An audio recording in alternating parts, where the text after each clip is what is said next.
Hello. Once again, I am counting down the greatest episodes of The Office. This time, I am counting down numbers 135 to 126 to check out the other ones I've done. Subscribe to my podcast or check out my YouTube channel. So let's get into it.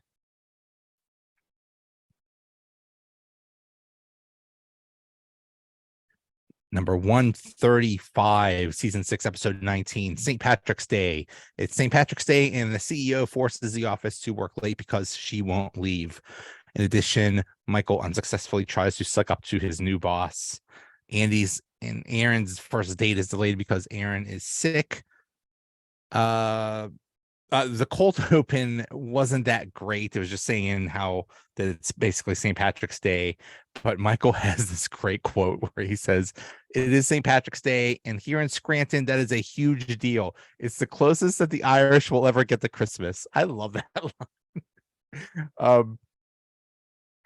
This is basically, I think this is the first time I've had an episode with Jo Bennett. And she's visited Scranton, and she's just about to leave. It's her last day of visiting, and Michael is just not having a good time or very successful trying to connect with her. And she says something like, "Oh yeah, if you're ever in Florida, just let me know. You can stay at my place," or something like that. And he just goes crazy with that, and he announces that he's moving, he's going down there and days. And she wants nothing to do with that. So that was very awkward. But the main plot is everybody wants to leave because it's St. Patrick's Day and go out drinking, but they can't because she's still working, and they don't want to look bad in front of the new boss. So that's basically the entire episode. Also, Dwight, Jim came back from paternity leave. Pam had a baby, and she's still at home. And Dwight converted Jim's desk into Mega Desk. He had like a triple desk thing going, and it looked really awesome. And Jim basically said, "No, you can't do that."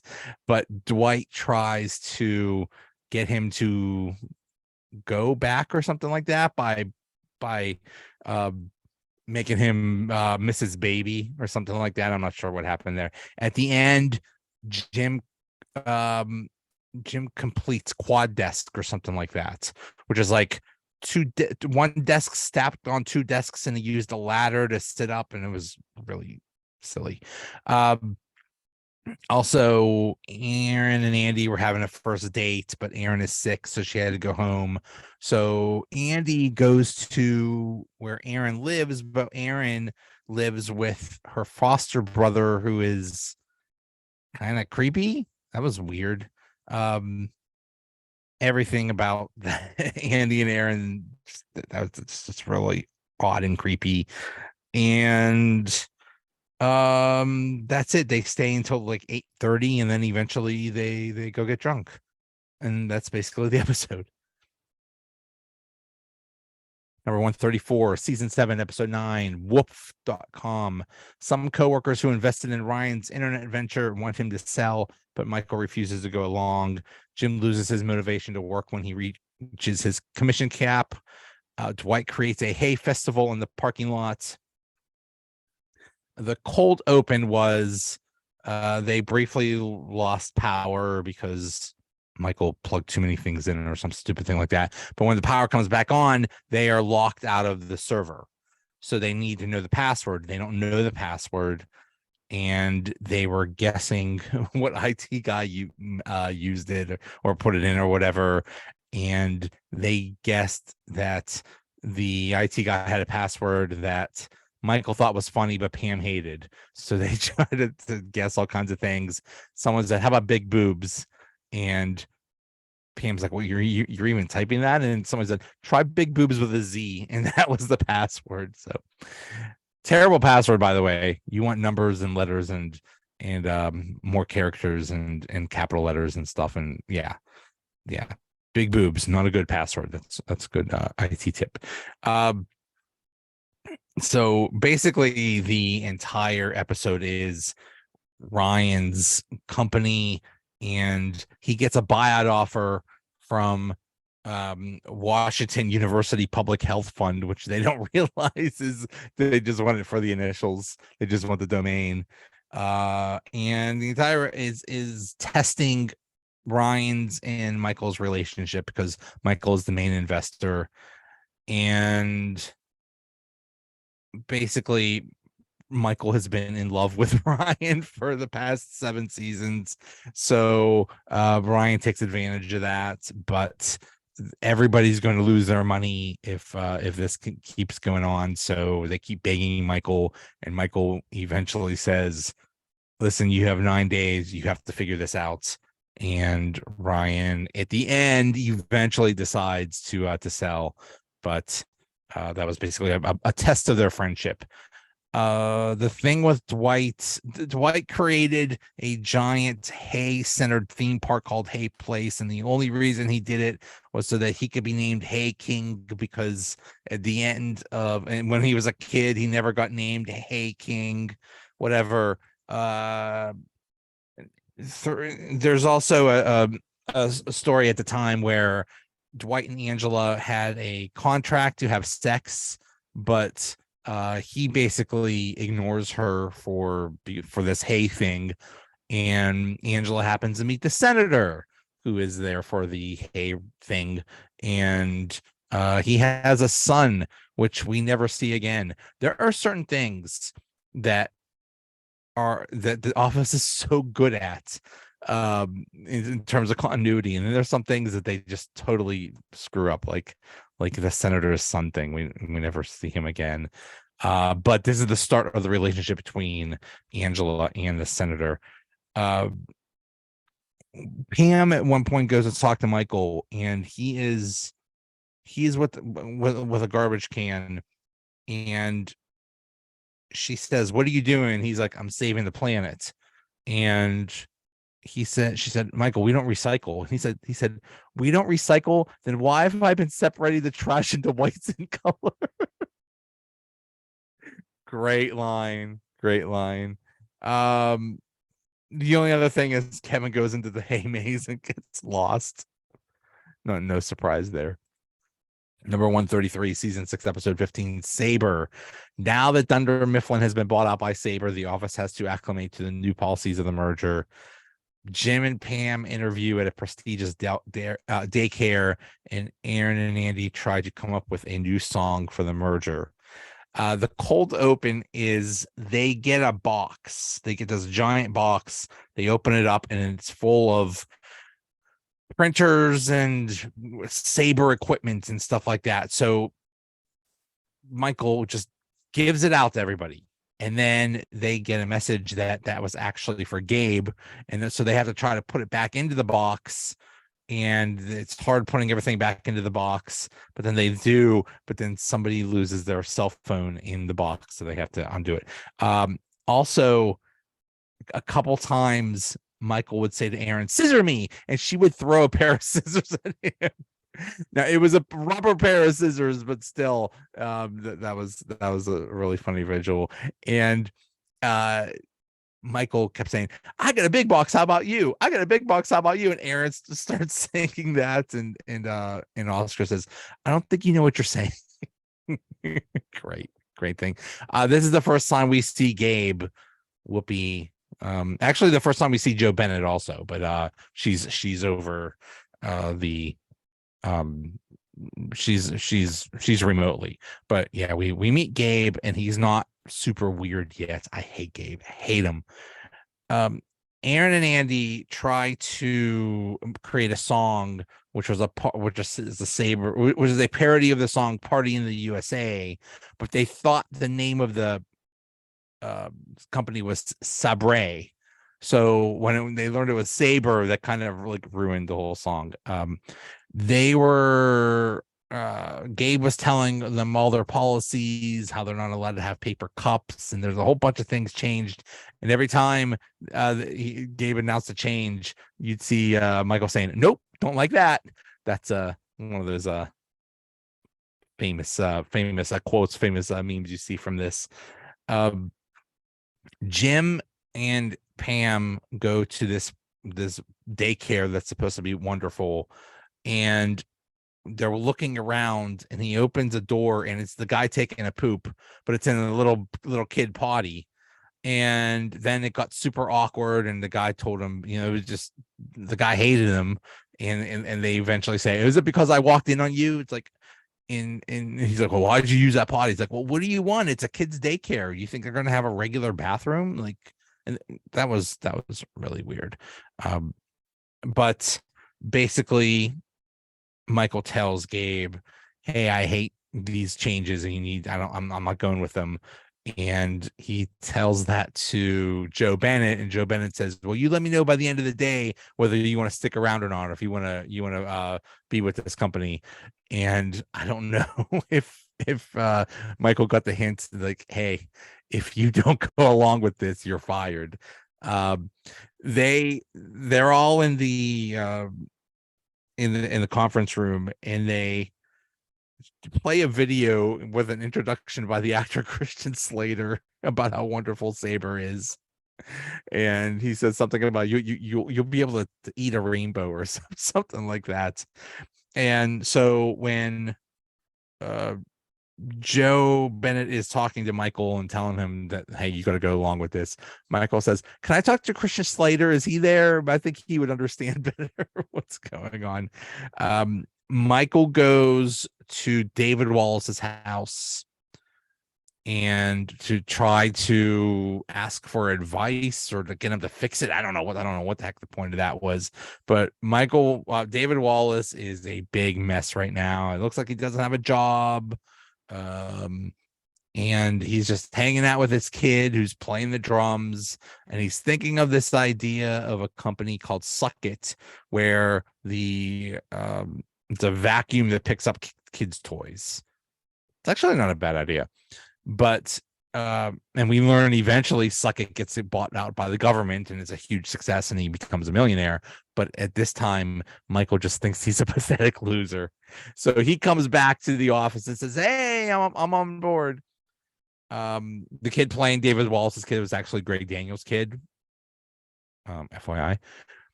Number 132, season 7, episode 14, The Seminar. Andy holds a seminar for small businesses, which is really just a ploy to increase his sales.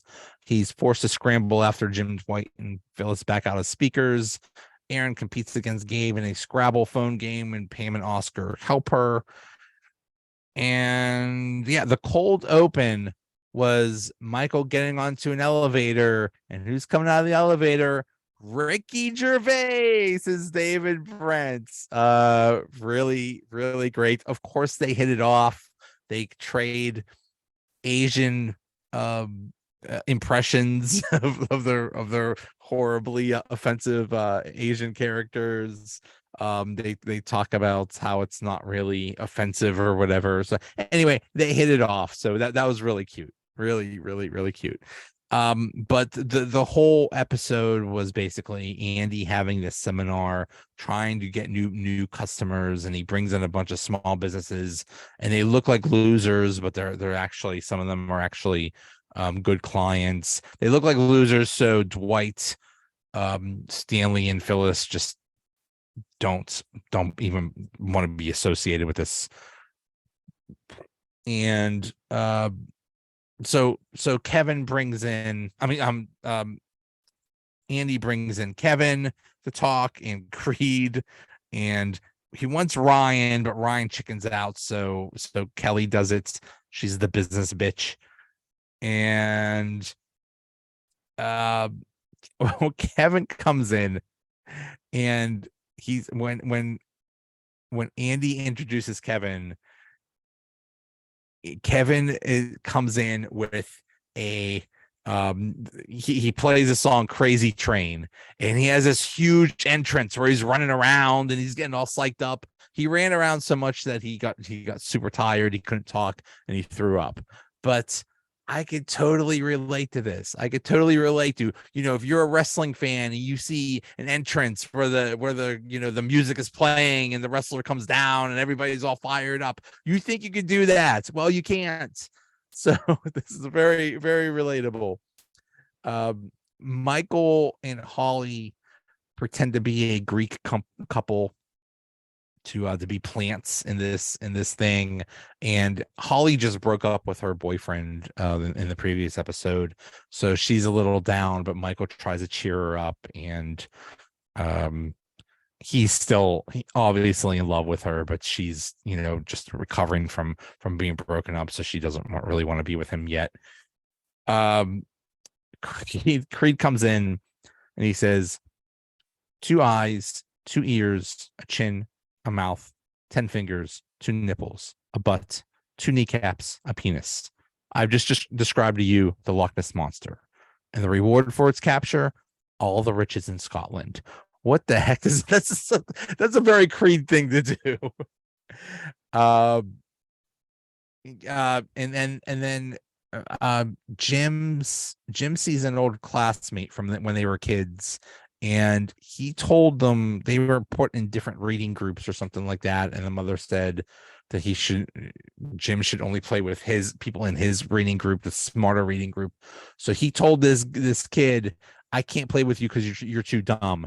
Well, that guy was at the seminar. He sees Jim and just roast Jim. It's like, oh, I thought you were so smart. Why is this some laboratory or something? Because you're so smart and I'm so dumb. And at the end he says, "Where's your jetpack, Zuckerberg?" Great. It's a pretty good line. The thing about Aaron at this time is going out with Gabe, and the winner of the Scrabble game gets to pick the movie they're gonna see, and Gabe is just such a dang weirdo. And Aaron is about to win, but she loses because she plays ape instead of Appesia or whatever the thing was. So whatever. I hate Gabe. Not that crazy about Aaron either. This is the at this point, it's obvious Aaron and Andy should be together, but she's with Gabe, who is just the worst. Number 131, season 4, episode 13, Job Fair. Dunder Mifflin participates in a high school job fair, but few students are interested. Jim, Andy, and Kevin play a round of golf with a prospective client. Back at the office, everyone but Dwight and Angela leave for the day. So at this point, I think this is the first season 4 one I've talked about. Season 4 is where Ryan got named as the executive, and he's making Jim's life hell. So Jim said, Ryan put me on probation, so I'm going to do something very bold with this job that I've never done before. Try. So Andy and Kevin go play with this customer who already has his business with. Now this is a nice callback or call forward. He has his business with Prince Family Paper Company, who we see in a couple seasons, who Michael and Dwight destroy. But so they're playing golf, and Andy is just his annoying self. And actually, Jim planned this all out. He planned to bring Andy and Kevin there because he knew that Andy's a Cornell man and this guy's a Dartmouth guy, so he knew he would hate Andy, and they could talk about that. And Kevin's a super competitive gambler, so he knew he would be good at golf. So that was so he actually did put some effort into this.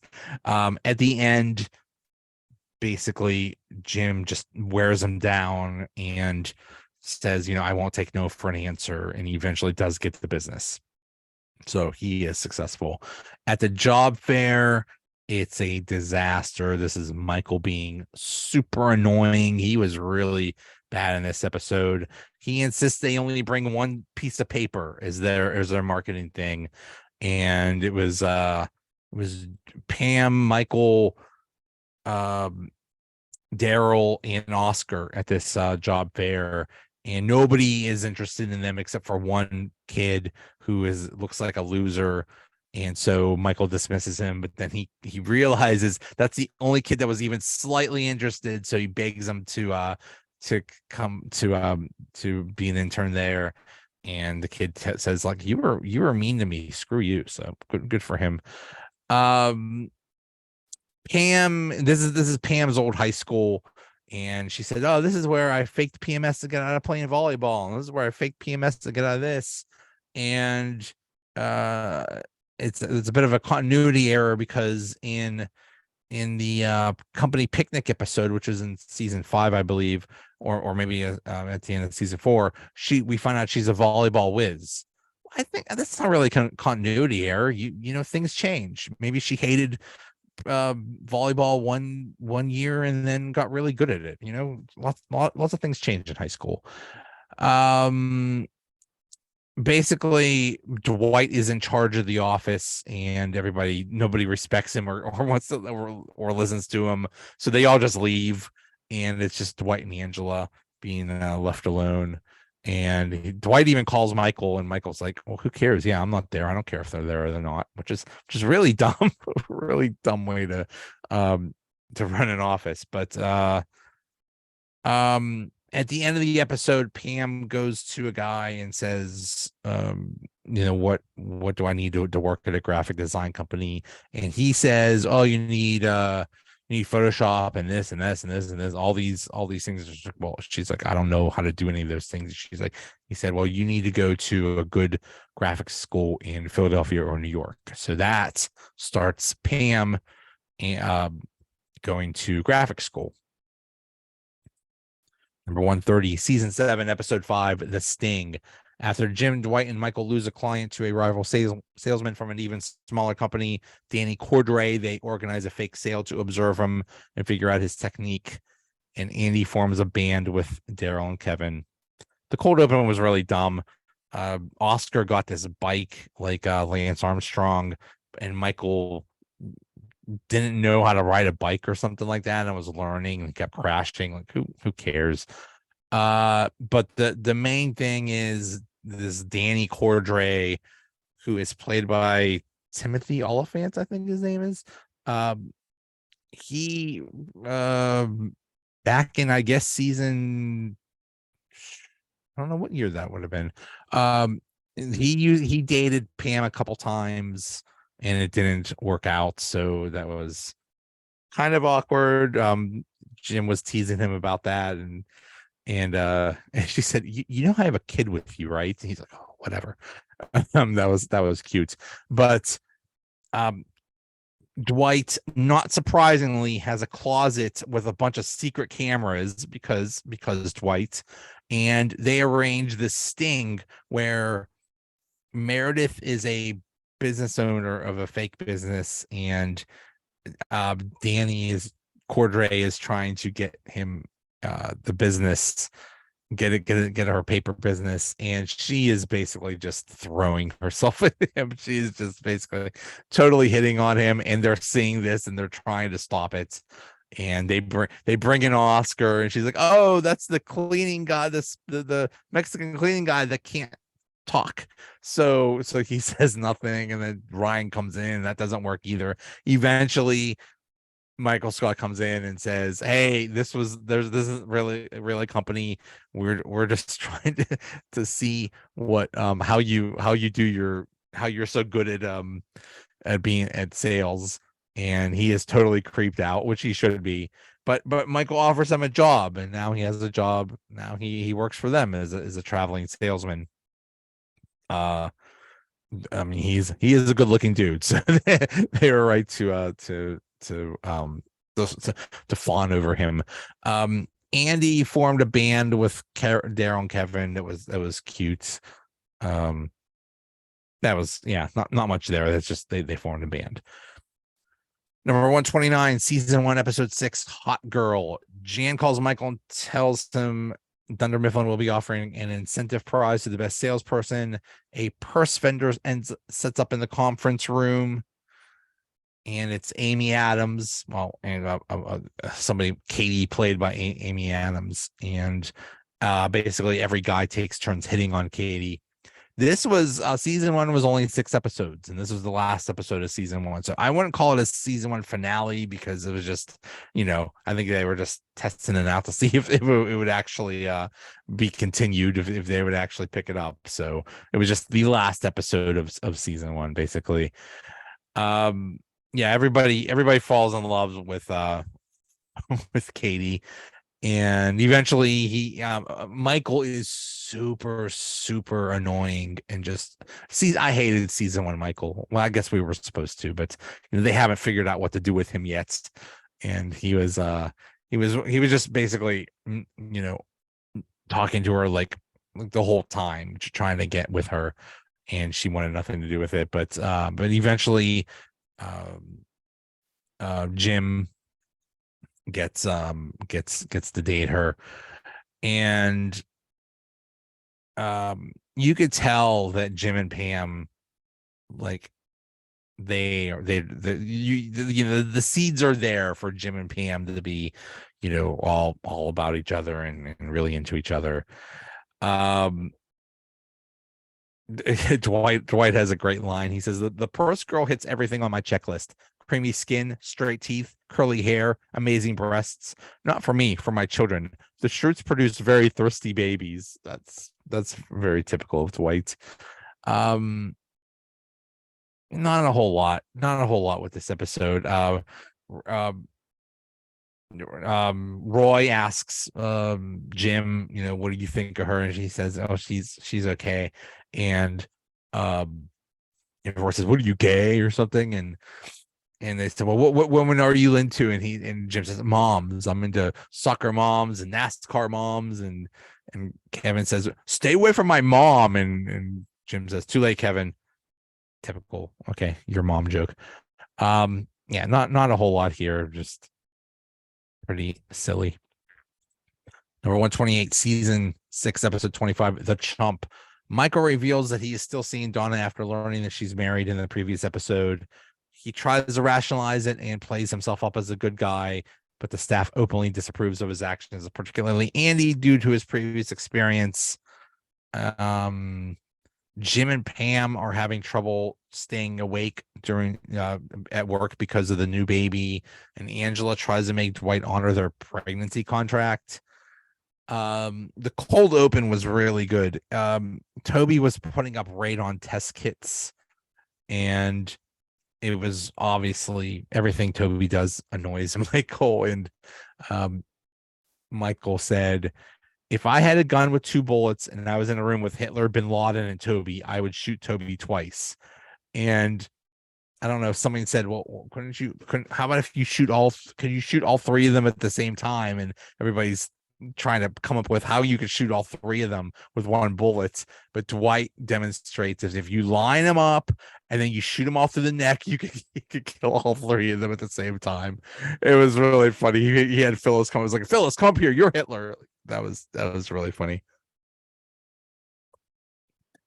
Pam says she's really tired from being up all night with Cece, and Aaron says, you shouldn't be keeping a baby up all night. I thought that was cute. And yeah, basically everybody thinks that he is all he's going to be all down because he broke up with Donna, but he did not break up with Donna, and she is married to a baseball coach, and he and Andy go visit the baseball coach, and Michael says, well, he's probably a horrible person, and he really is, and he's a good guy. So that made it even more difficult. Eventually he does break up with her. When Andy goes to talk to Michael, he says, in any cheating movie, the person getting cheated on is the hero. You're Ali Larter, I'm Beyonce. And Michael says the famous line, I am Beyonce always. And then the thing with Dwight and Angela, they had a pregnancy contract that Dwight was trying to get out of. And eventually they have a mediator there, and it was really weird. And eventually they have a contract. It's like, okay, we will have sex 5 times. And we'll see if that makes her get pregnant. But Dwight to make sure he doesn't get pregnant, hits himself in the groin a bunch of times, puts his groin up near a microwave and runs a microwave. Whatever. That was really weird. This is at this time, this was the arc where Andy discovered that Saber printers catch on fire. And so Michael, at the end of the episode, is approached by a group of reporters as he's leaving for comment. He thinks it's because of the affair, but really it's because of the printers catching fire. So that was kind of funny. Number 127, season 6, episode 20, new leads. Saber's policy of sales is king goes to the sales staff heads, making the rest of the office resent their bad attitude. In order to regain control, Michael hides their expensive new leads, which backfires on him. The cold open was really dumb. Michael's talking to Jim and says, "I think Johnny Depp is in my condo." Like, that was just really dumb. But basically the entire episode, the sales people are just total jerks. They are horrible because they're the most successful, I guess, and that's the company policy. Michael says to Dwight, "I would like your undivided attention, Dwight." And Dwight says, "You couldn't handle my undivided attention." That's another great line. So he eventually gets the leads, but he doesn't give them to the salespeople. He gives them to other people, and some of them go in the trash, and then the trash gets taken to the dump. So Michael and Dwight go to the dump, and they basically Michael's mad at Dwight because Dwight used to idolize Michael and now he doesn't, because the when the company got bought out. So they make up, kind of.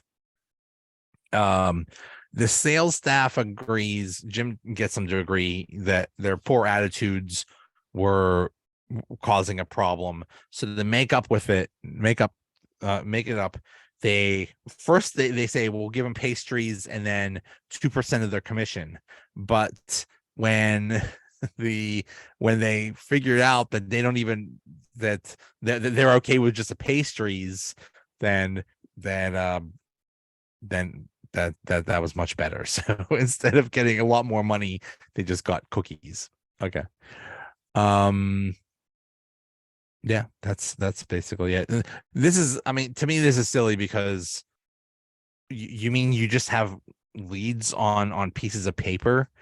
I know it's a paper company, but dang, did you ever hear of email? Did you ever hear of scanning things? I mean, this just seems really silly that if you pay a lot of money for information and you just get it on pieces of paper. That makes no sense. Number 126, season 1, episode 3, healthcare. Jan orders Michael to choose the cheapest healthcare plan, and he delegates the task to Dwight, much to the employee's detriment. Michael promises the staff a surprise.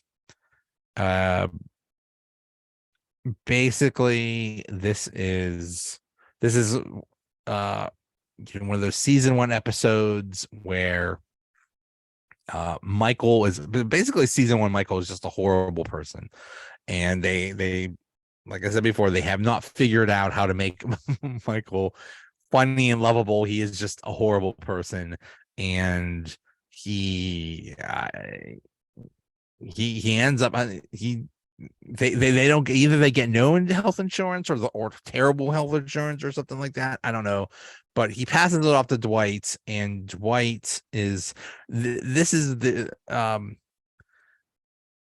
basically this is the beginning of what we see of Dwight for the rest of the series. All the seeds are there of how crazy he is and rigid and stuff like that.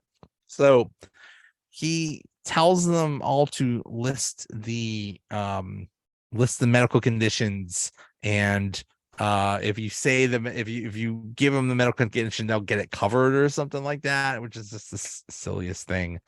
Some of the medical conditions were inverted penis, anal fissures, which is actually a real thing, leprosy, flesh-eating bacteria, hot dog fingers, government created nanobot infection, and Count Chocolitis.